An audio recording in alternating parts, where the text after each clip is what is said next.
بسم اللہ الرحمن الرحیم۔ عزیز طلبہ و طالبات، السلام علیکم ورحمۃ اللہ وبرکاتہ۔ ایپسیکس آن لائن سپورٹ پروگرام میں آپ کو خوش آمدید۔ ٹیکسٹ بک اسلامیات برائے جماعت پنجم، صفحہ نمبر 15 تا 16 اور 51 تا 53، باب ایمانیات و عبادات سے سبق سنت نبوی صلی اللہ علیہ وسلم کی اہمیت، اور باب اخلاق و آداب سے سبق وعدے کی پابندی کی دہرائی۔ دستیاب ذرائع: کتاب، موبائل، لیپ ٹاپ۔ آج کے سبق میں ہم سنت کے معنی و مفہوم سے آگاہ ہوں گے اور سنت رسول صلی اللہ علیہ وسلم کی اہمیت جان سکیں گے، نیز وعدے کی پابندی کا مفہوم اور سنت نبوی صلی اللہ علیہ وسلم کی روشنی میں اس کی اہمیت سے آگاہ ہوں گے۔ آج کی اچھی بات۔ عزیز طلبہ و طالبات، اخلاق وہ چیز ہے جس کی قیمت کچھ نہیں دینا پڑتی، ہاں مگر اس سے ہر انسان خریدا جا سکتا ہے۔ تو ہمیں چاہیے کہ ہم ہر شخص سے اچھے اخلاق سے پیش آئیں، کیونکہ دین اسلام نے بھی ہمیں عمدہ اخلاق اپنانے کی تلقین کی ہے۔ آج کے سبق کے تدریسی مقاصد۔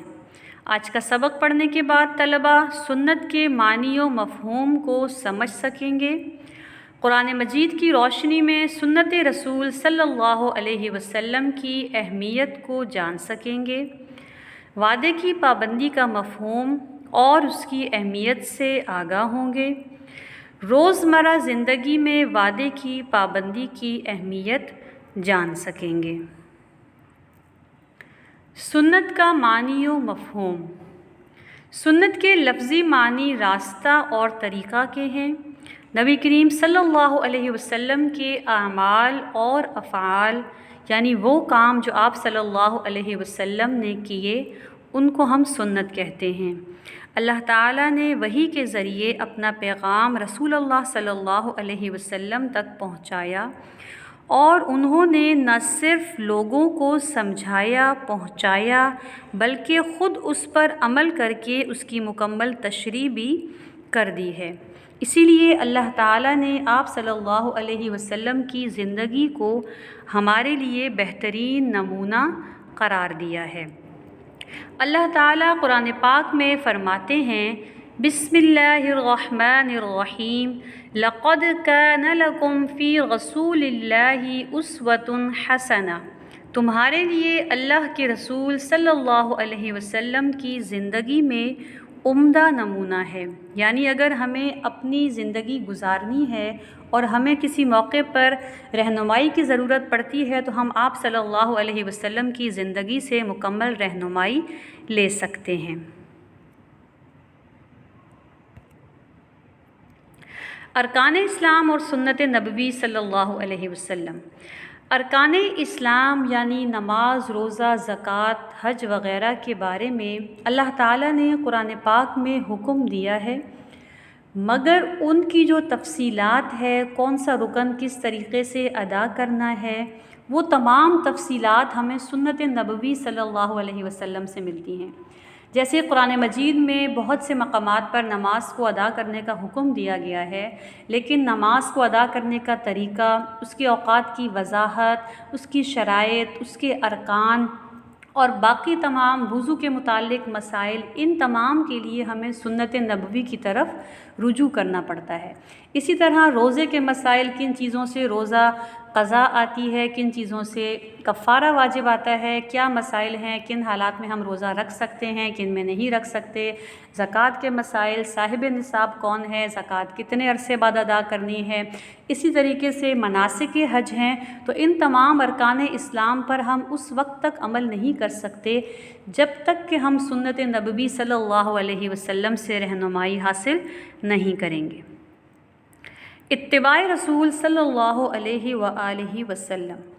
نبی کریم صلی اللہ علیہ وسلم کی زندگی ہمارے لیے مشعل راہ ہے، کیونکہ آپ صلی اللہ علیہ وسلم نے جو کام کرنے کا حکم دیا اس پر خود بھی عمل کیا، اور انسانیت کی تاریخ میں یہ مقام و مرتبہ صرف آپ صلی اللہ علیہ وسلم کو حاصل ہے کہ ان کی زندگی کے ہر لمحے کی تفصیل موجود ہے۔ گویا ہم خوش نصیب ہیں کہ ہمارے پاس زندگی میں ہر قدم پر نبی کریم صلی اللہ علیہ وسلم کا اسوہ حسنہ ہمیں گھریلو معاملات سے لے کر بین الاقوامی معاملات تک میسر ہے، اور اگر ایسا نہ ہوتا تو یقیناً ہم دین سے بہت دور ہوتے۔ اس لیے سنت نبوی کو ہماری عملی زندگی میں بہت اہمیت حاصل ہے، اور اگر ہم سنت نبوی صلی اللہ علیہ وسلم پر عمل کریں گے تو یقیناً دنیا اور آخرت دونوں میں کامیاب ہوں گے۔ دوسرا سبق ہے ہمارے پاس اخلاق و آداب سے سبق وعدے کی پابندی۔ وعدے کی پابندی سے مراد وعدہ پورا کرنا اور ذمہ داری کو نبھانا ہے۔ وعدے کی پابندی سے عام طور پر ہم یہ سمجھتے ہیں کہ ہم جو ایک دوسرے سے وعدے کرتے ہیں ہمیں انہیں پورا کرنا ہے۔ یقیناً ایسے وعدوں کی پابندی بھی بہت ضروری ہے، لیکن اسلام میں وعدے کا مفہوم سے مراد وہ تمام وعدے بھی ہیں جو ہم نے اللہ تعالیٰ اور اس کے رسول صلی اللہ علیہ وسلم کے ساتھ کلمہ طیبہ پڑھ کر کیے ہیں، اور کلمہ طیبہ پڑھنے کے بعد ہم اللہ تعالیٰ اور اس کے رسول صلی اللہ علیہ وسلم کے احکام کی تعمیل کرنے کا عہد کرتے ہیں، اور اس عہد کے بعد ہم پر لازم ہے کہ ہم زندگی کے تمام معاملات میں آپ صلی اللہ علیہ وسلم کی حکم کی تعمیل کریں۔ وعدے کی پابندی کے متعلق قرآن مجید میں اللہ تعالیٰ سورۃ المائدہ میں فرماتے ہیں، بسم اللہ الرحمن الرحیم، یا ایہا الذین آمنوا اوفوا بالعقود، اے ایمان والو وعدے پورے کیا کرو۔ اسی طریقے سے سورۃ الاسراء میں اللہ تعالیٰ کا فرمان ہے، اوفوا بالعہد ان العہد کان مسئولا، وعدے کو پورا کرو، بے شک آخرت میں وعدے کے بارے میں باز پرس ہوگی۔ تو عزیز طلبہ و طالبات، ان دونوں آیات مبارکہ سے وعدے کی اہمیت بخوبی واضح ہوتی ہے کہ اللہ تعالیٰ نے ہمیں وعدے پورے کرنے کا حکم دیا ہے، اور وعدہ پورا نہ کرنے پر آخرت میں باز پرس کے بارے میں بھی آگاہ کیا ہے۔ باز پرس سے مراد ہے کہ آپ سے پوچھ گچھ کی جائے گی۔ سنت نبوی صلی اللہ علیہ وسلم کی روشنی میں ہم وعدے کی پابندی کے بارے میں دیکھتے ہیں کہ آپ صلی اللہ علیہ وسلم نے ہمیشہ اپنے قول اور اپنے عمل سے وعدے کی پابندی کی تاکید فرمائی ہے۔ آپ صلی اللہ علیہ وسلم کا ارشاد ہے، لا دین لمن لا عہد لہ، جو شخص وعدے کی پابندی نہیں کرتا اس کے دین کا کوئی اعتبار نہیں۔ یعنی وعدے کی پابندی کی اس حد تک اہمیت ہے کہ اگر ہم وعدہ پورا نہیں کرتے تو ہمارے دین کا کوئی اعتبار نہیں ہے۔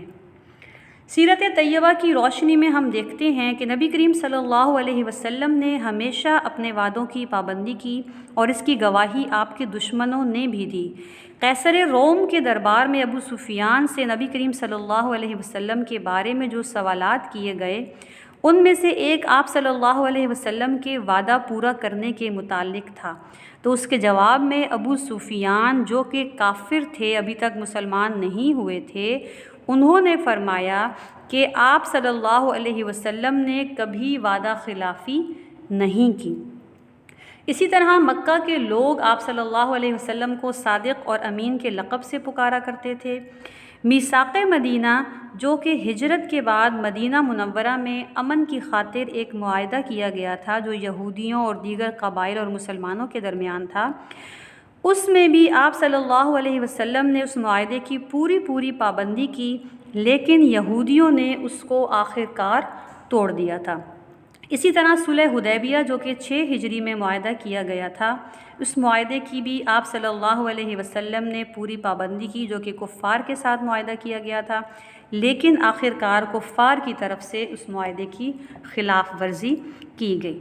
تو عزیز طلبہ و طالبات، اس سے ہمیں یہ سبق حاصل ہوتا ہے کہ چاہے وعدہ کوئی بھی ہو، چھوٹا ہے یا بڑا ہے، ہم کسی شخص سے کرتے ہیں یا دین اسلام میں ہم داخل ہوتے وقت کلمہ طیبہ پڑھتے وقت جو ہم نے وعدے کیے ہیں، ہم پر لازم ہے کہ ہم ان تمام وعدوں کو پورا کریں اور ان کی پابندی کریں۔ تحریری کام ہے آپ کے لیے اتباع رسول صلی اللہ علیہ وسلم کی اہمیت اپنے الفاظ میں بیان کریں۔ یہ سوال کا جواب آپ نے اپنی کاپیوں پر لکھنا ہے۔ وعدے کی پابندی کا مفہوم ذہن نشین کریں۔ یہ سوال آپ نے صرف یاد کرنا ہے۔ دی گئی ورک شیٹ کو درست جواب کے ساتھ مکمل کریں۔ سوال نمبر 1، مندرجہ ذیل خالی جگہ کو پر کریں۔ ڈیش کے لفظی معنی راستہ اور طریقہ کے ہیں۔ نبی کریم صلی اللہ علیہ وسلم کے اعمال اور افعال کو ڈیش کہتے ہیں۔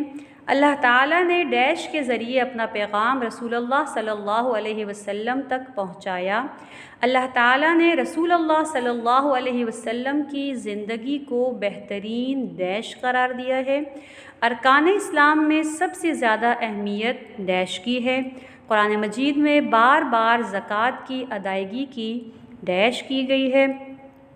ماہ رمضان کے روزوں کی فرضیت ڈیش سے ثابت ہے۔ سوال نمبر 2، درست جملوں کے آگے صحیح اور غلط کے آگے غلط کا نشان لگائیں۔ اللہ تعالیٰ کے آخری نبی حضرت محمد صلی اللہ علیہ وسلم ہیں۔ اللہ تعالیٰ نے حضرت ابراہیم علیہ السلام پر قرآن مجید نازل فرمایا۔ نبی اکرم صلی اللہ علیہ وسلم اپنی خواہش سے کوئی بات بھی نہیں کہتے۔ صحابہ اکرام زندگی کے ہر معاملے میں نبی کریم صلی اللہ علیہ وسلم کی پیروی کرتے تھے۔ ارکان اسلام میں سب سے زیادہ اہمیت حج کی ہے۔ مسلمانوں کے لیے تمام عبادات کے سلسلے میں مکمل رہنمائی نبی کریم صلی اللہ علیہ وسلم کی سنت مبارکہ سے ملتی ہے۔ ارکان اسلام اپنانے کا حکم قرآن مجید میں موجود ہے۔ یہ ورک شیٹ آپ نے کاپیوں پر لکھ کر مکمل کرنی ہے۔ امید ہے آپ کو آج کا سبق بہت اچھے طریقے سے سمجھ آ گیا ہوگا۔ اپنا بہت خیال رکھیے گا۔ اللہ حافظ۔ شکریہ۔ جزاکم اللہ خیر۔